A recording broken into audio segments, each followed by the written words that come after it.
Acara ini dipersembahkan oleh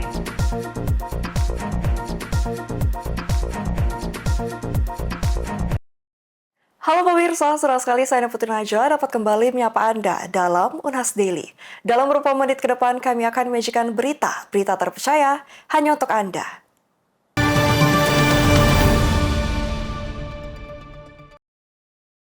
Pemirsa, mendukung Indonesia mewujudkan Sustainable Development Goals atau SDGs, Sekolah Pascasarjana Universitas Hasanuddin menggelar webinar nasional tentang gender dan lingkungan dengan melibatkan jaringan gender Indonesia.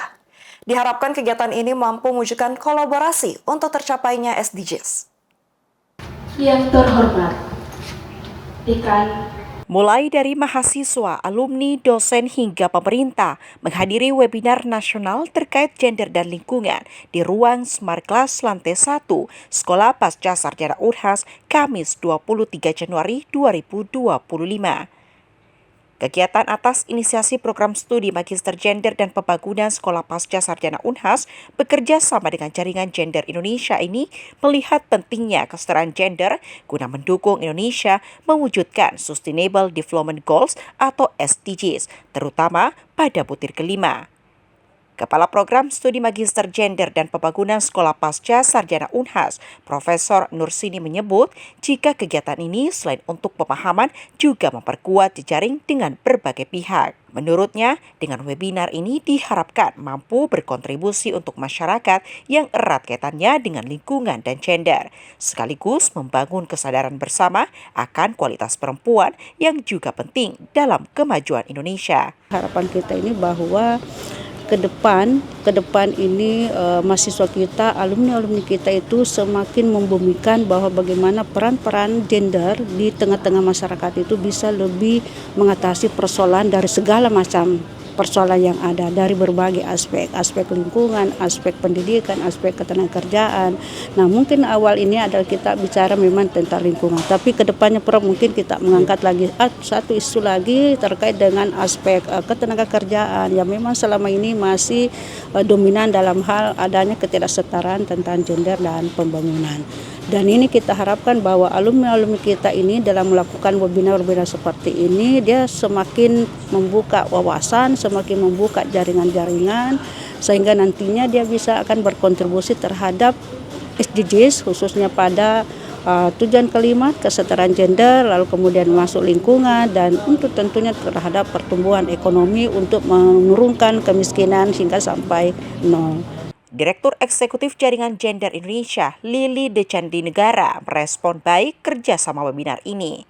Lili menilai untuk mencapai SDGs dibutuhkan kolaborasi sehingga penting menyadari kemampuan tanpa memandang gender. Apa yang kami sudah peroleh dari ilmu yang sudah diberikan oleh dosen-dosen kita, itu kita harapkan kita bisa aplikasikan, implementasikan di kehidupan kita. Dan tadi sudah disampaikan bahwa gender ini adalah cross cutting, semua aspek itu ada. Kita ada, perempuannya ada. Jadi bagaimana menguatkan pribadi kita sebagai perempuan itu ada di prodi gender. Tetapi bagaimana setelah kita diisi dan kita melakukan atau melaksanakan kegiatan itu adalah tugas kita semua. Nah, tugas kita semua itulah kenapa ada Jaringan Gender Indonesia muncul. Karena harapannya itu adalah untuk mengkolaborasikan semuanya, bahwa kita ini semuanya punya kemampuan masing-masing. Tapi kita untuk satu tujuan, kita harus sama-sama sehingga bisa apa yang diharapkan bahwa ini berkelanjutan, SDGs ini bisa tercapai dengan kebersamaan kita. Dekan Sekolah Pascasarjana Unhas yang hadir di webinar ini, Profesor Dr. Budu, mengharapkan pertumbuhan kesadaran ekologis untuk membangun Indonesia yang lebih inklusif, serta pembangunan komunitas gender dan lingkungan di lingkup kampus. Dengan menghadirkan 3 pembicara, yakni tenaga ahli Menteri Lingkungan Hidup dan Kehutanan bidang SDGs, dosen ilmu lingkungan, serta praktisi konservasi lingkungan hidup, webinar ini diharapkan terus berlanjut hingga pada skala internasional. Zulkarnain, Andrea Riring Karina, Unhas TV. Pemirsa, Rumah Sakit Pendidikan Universitas Hasanuddin Makassar melangsungkan finalisasi visi misi. Ditargetkan RSP Unhas menjadi RS akademik berskala internasional pada tahun 2025-2029. Berikut informasinya.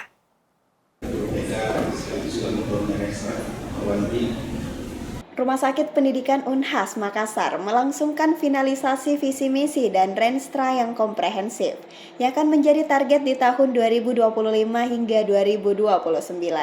Kegiatan digelar Kamis 23 Januari 2025 di Auditorium Simsen Lantai 3 RSP Unhas. Kedepan, visi RSP Unhas menjadi rumah sakit akademik bereputasi internasional yang modern, mandiri, dan berkomitmen pada pelayanan berkualitas. Sedangkan misinya terdiri dari 4 misi, yakni pertama menyelenggarakan pendidikan kesehatan unggul dengan pendekatan kolaborasi interprofesi yang berfokus pada kebutuhan pasien. Misi kedua, menciptakan inovasi dan penelitian kesehatan yang relevan dan modern untuk meningkatkan kualitas pendidikan, pelatihan, dan pelayanan kesehatan. Lalu misi yang ketiga, memberikan pelayanan yang bermutu untuk menciptakan pengalaman menyenangkan bagi pelanggan. Dan terakhir, menerapkan tata kelola rumah sakit yang mandiri dan akuntabel dengan prinsip good governance. Direktur Utama RSP Unhas, Profesor Dr. Ihsan, mengemukakan filosofi Renstra menjadi pijakan untuk menggapai mimpi yang tidak hanya digantung tetapi juga mimpi yang akan diraih. Dirut RSP Unhas juga menyebut visi Renstra 2020 hingga 2024 sudah dicapai bahkan terlampaui.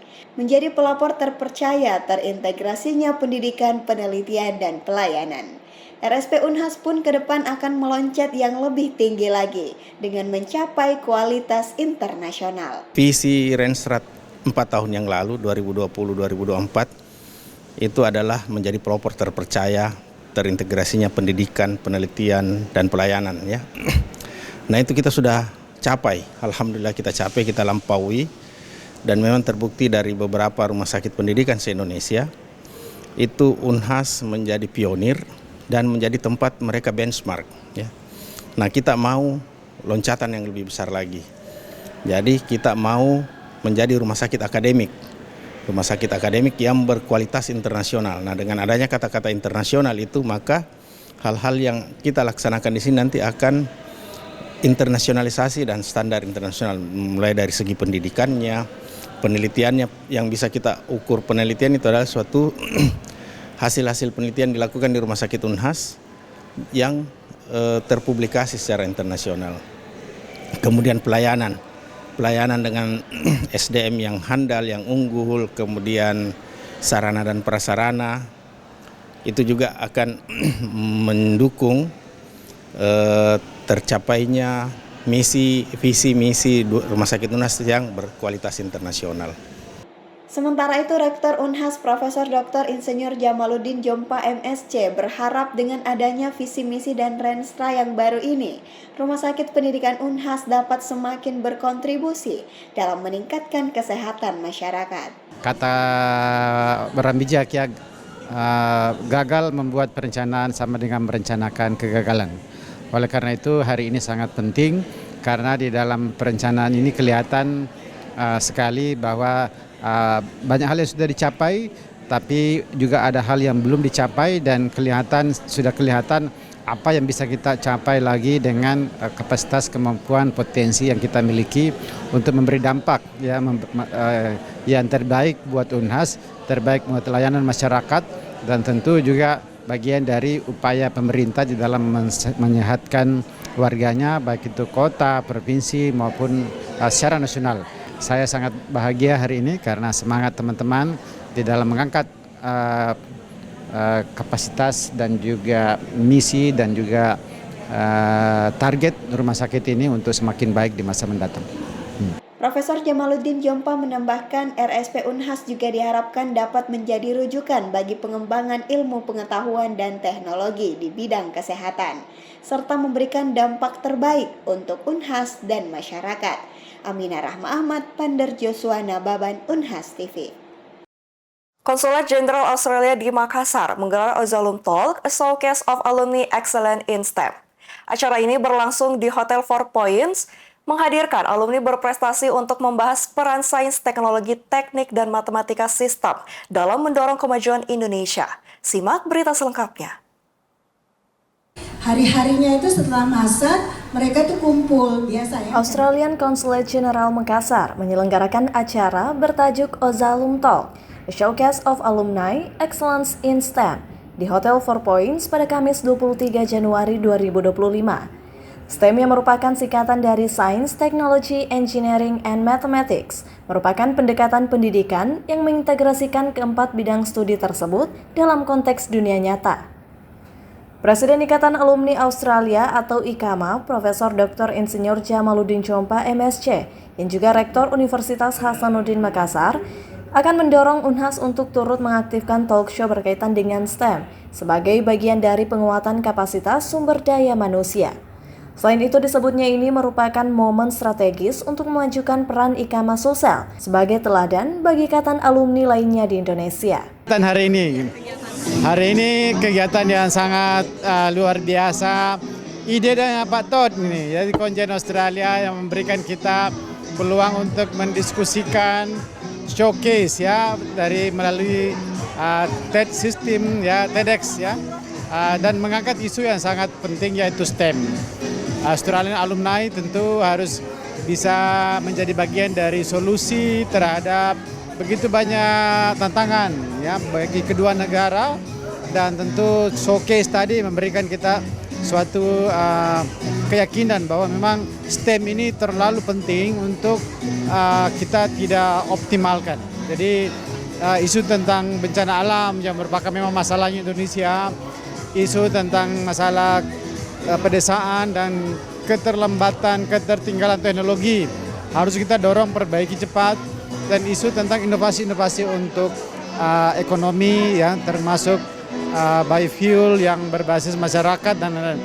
Itu semua adalah bagian dari upaya kita untuk mengangkat harkat martabat bangsa melalui penggunaan science, teknologi, engineering and mathematics approach ya.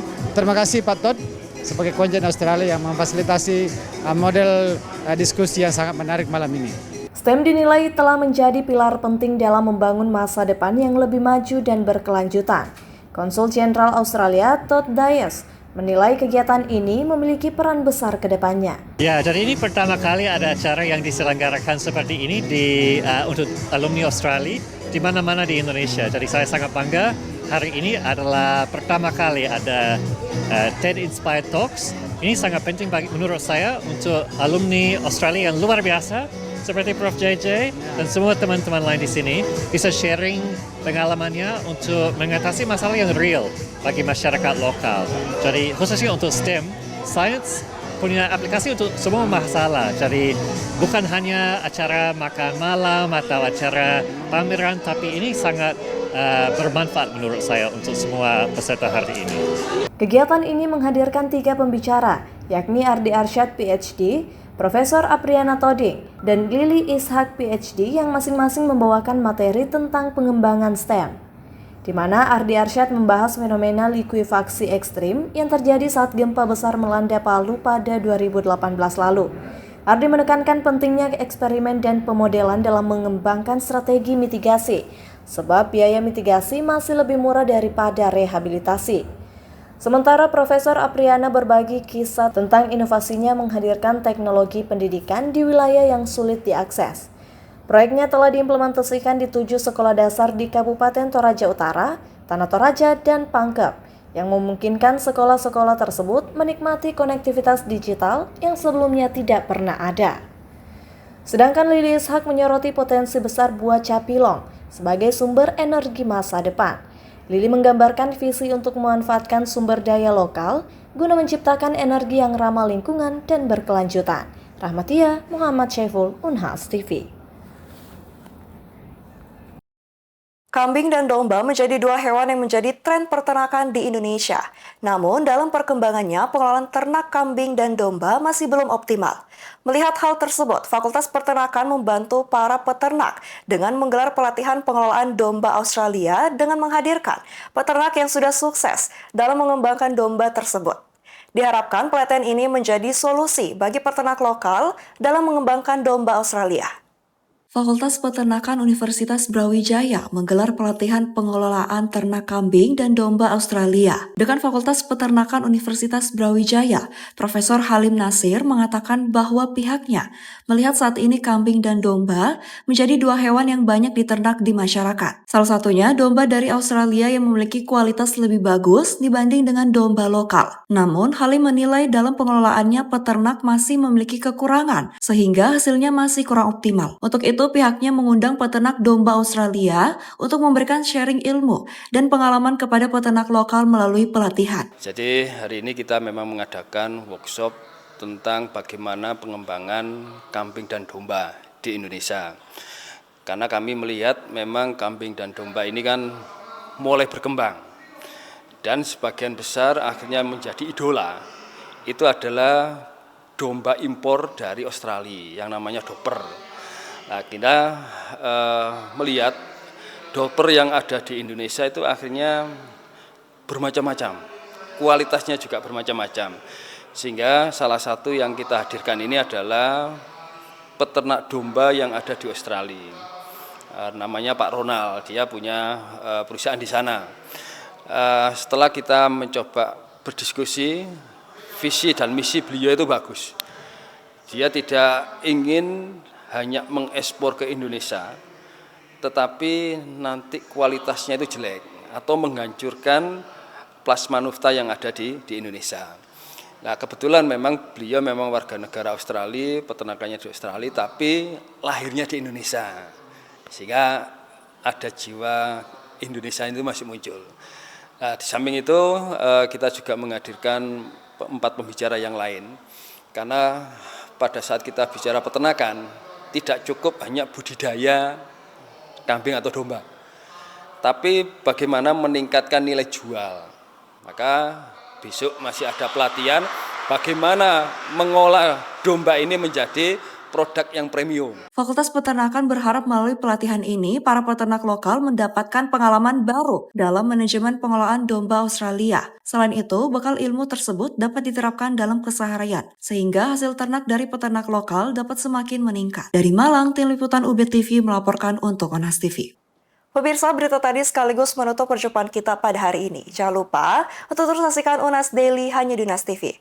Saya Niputi Najwa, mewakili seluruh kru yang bertugas pamit undur diri dan sampai jumpa.